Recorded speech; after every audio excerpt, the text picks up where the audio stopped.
Okay, so I'm going to take that palm tree down.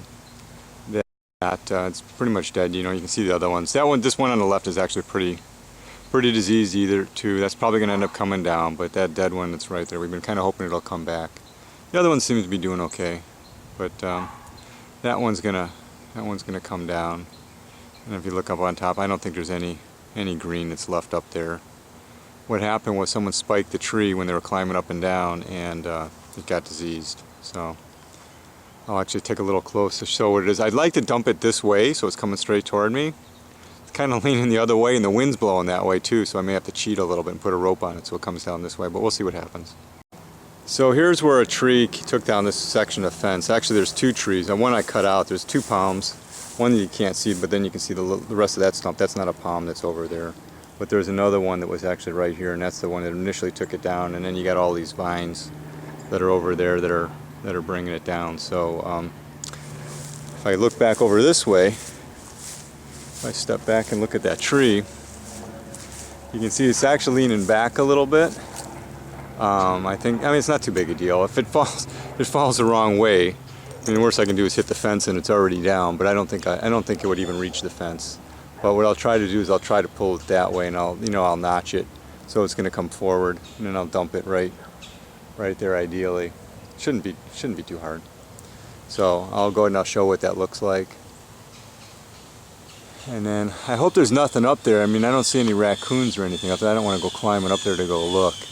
There is, oh well, you know, he's coming down with the tree, but they do go up there, and you know, they'll go up there like at night. I've seen tons of them that are up there. Like in that tree there, I had seen five raccoons all at one time that were up there eating. I don't know what they eat, bugs or something up there. So, but I definitely saw 5 raccoons in that tree, and you can see how tall that one. Okay, so here I've gone. I put a rope on the tree, and I put a taut line hitch, but you can put any kind of a knot on there, not too big a deal. I just did something that'll hold it on there, and then when I have it under tension, it'll be fine, and then when I pull it away, it comes out okay. And then obviously I'm gonna pull the ladder down. But you can see, I'm just gonna put it out there, and then just put a little tension on it, because as I said, we look at this tree, it's kind of leaning the wrong way, and I don't want it to go into the fence. I don't know that it would. Probably come a little bit short of the fence, but I'm going to do it that way. So,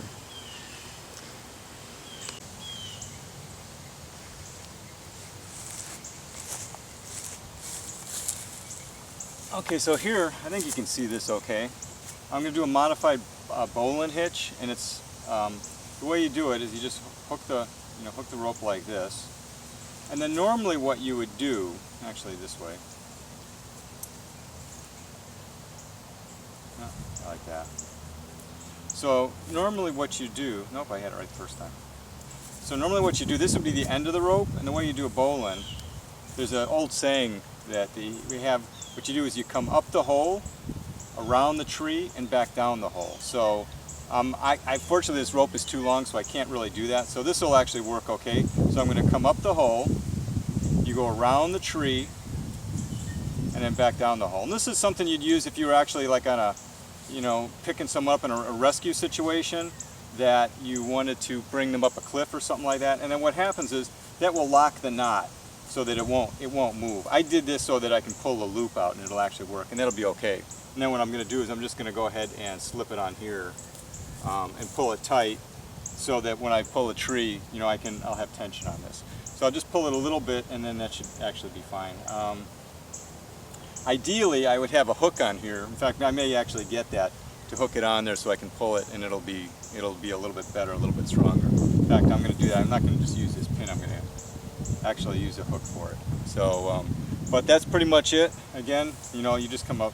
The way you did it is you do a little loop, come up the hole, around the tree, and then back down the hole.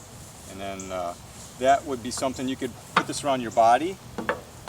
If you took this and you put it around your body, I know you can't see me, I don't think. And then this would be perfectly supporting you. And even though I have this little loop in here, that's probably fine too. It just makes it a little easier to undo later.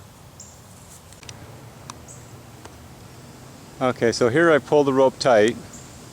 So there I got on the hitch of my tractor. and I'm going to follow it up. And then there I got the rope going up, right? No big deal. Go ahead and pull that. I don't know if that's going to be enough tension, but that should stop it from falling all the way over anyway. And then I'll go ahead and notch it. So it's got a little bit of tension to pull it over. That'll probably offset the wind, because the wind, you can see the wind's blowing the wrong way. So that should be enough to help pull it down. Ideally, I'd have someone else here to help pull it down. But when I notch it, it should come down okay. So what I've got is a stihl MS310, which is a 20-inch bar. It's actually a great chainsaw. I think normally it'd be like $600 when they're new, but I got it used for $125, which is probably about half of what it's worth. I sort of lucked out because it could have been a piece of crap, but it turned out to be okay. So I'm going to show you how I'm going to notch it. If I go up, let me put this a little bit closer. I'm going to notch it the long way. I'm going to do it a little bit differently. This is kind of a pretty cool way that I was just shown how to do it. And I'm going to notch it. I'll probably be standing back a little bit. I guess I can do it from the other side so that you can see how I do it.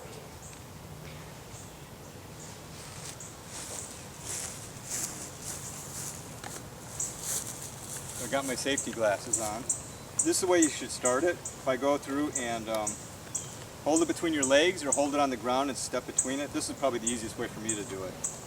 But just squeeze it between your legs. Your legs will bruise up and so like that at the end of the long days or a couple days, but not too big a deal. And then you put it at a fast idle when you first start it. So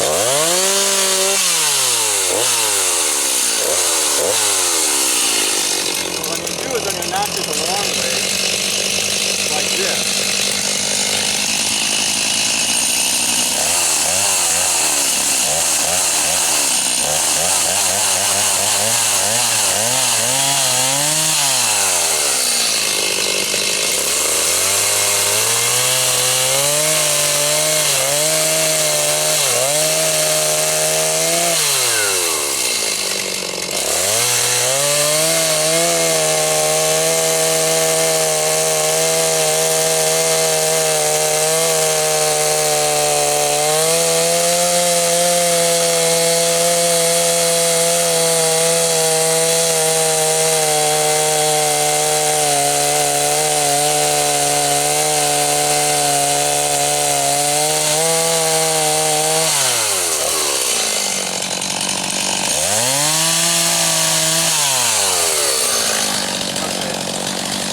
So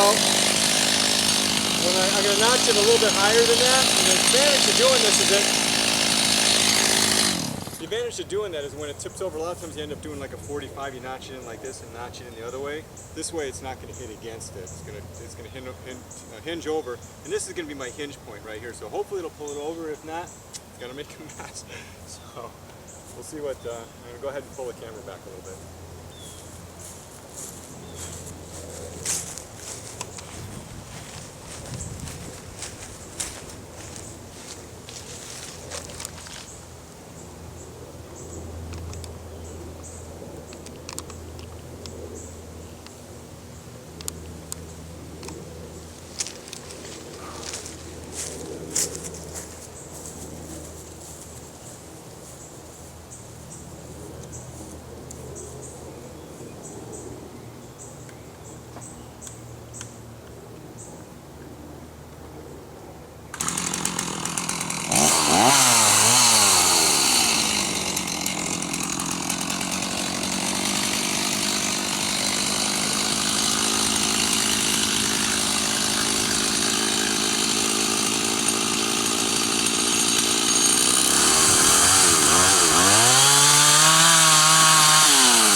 So it pretty much dumped exactly where I planned it to go. I think I got it. You can see where it fell down, and you can see how it came on the notch. If I do it from this angle, you can see how I notched it and how it exactly fell down, exactly where I wanted it to go.